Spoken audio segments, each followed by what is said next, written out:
Hoje falaremos sobre colocação pronominal em uma locução verbal. E importa já salientar que, tal como acontece com os casos em que nós temos um único verbo, o pronome oblíquo átono diante de uma locução pode assumir três diferentes posições, a saber, pode localizar-se antes da locução verbal, ou seja, pode ficar antes dos dois verbos.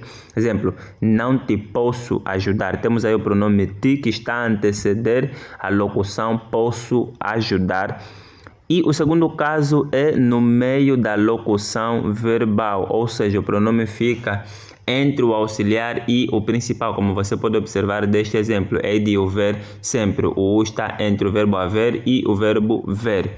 E o terceiro caso é a posição pós-locução verbal, ou seja, o pronome fica depois dos dois verbos. Exemplo, ele quer aconselhar-me. O me está depois da locução.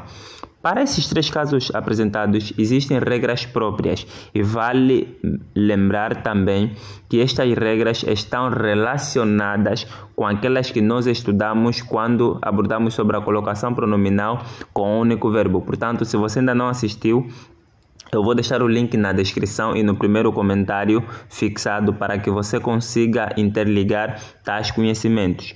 Assim sendo, fica até o final da aula para compreender melhor o que estamos a dizer.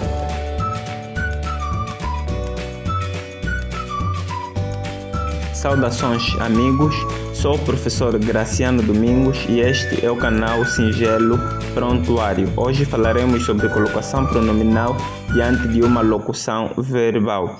Porém, se você for novo aqui, faça sua subscrição, deixe seu like e compartilhe o link com os seus amigos. Assim fazendo, você vai nos ajudar a crescer para além de você mesmo aprender. O primeiro caso que vamos analisar é o caso dos tempos compostos, ou seja, situações em que temos o verbo auxiliar mais o particípio passado do verbo principal. E nestes casos, o pronome pode ficar proclítico, enclítico ou mesoclítico ao verbo auxiliar. Nunca ficará ligado ao verbo principal.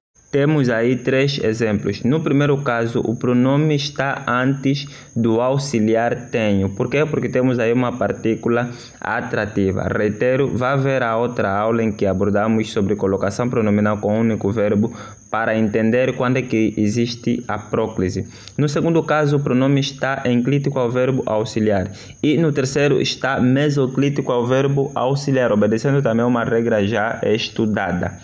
Agora sim, vamos analisar os casos em que temos o verbo auxiliar mais o infinitivo ou o gerúndio do verbo principal. E diante de situações tais, o pronome pode ficar ou enclítico ou proclítico ao verbo principal, como também pode ficar enclítico ou proclítico ao verbo auxiliar. Como assim, professor Graciano? Bem, acompanhe-nos para que você consiga compreender. Quando o verbo principal está no infinitivo ou no gerúndio, o pronome com toda naturalidade pode localizar-se depois deste principal, neste caso com o auxílio do hífen.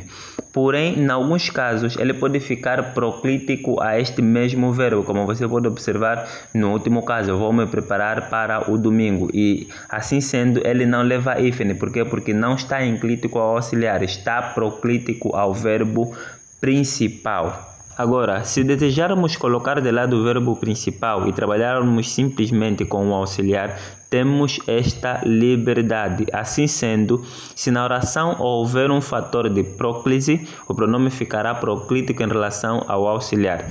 Se não houver, o pronome ficará enclítico em relação ao auxiliar e na escrita nós devemos usar o hífen, como você pode observar destes dois exemplos. Espero que tenha gostado desta aula, deixe suas dúvidas nos comentários, subscreva ao canal caso não for um inscrito, deixe seu like e compartilhe o link com os seus amigos.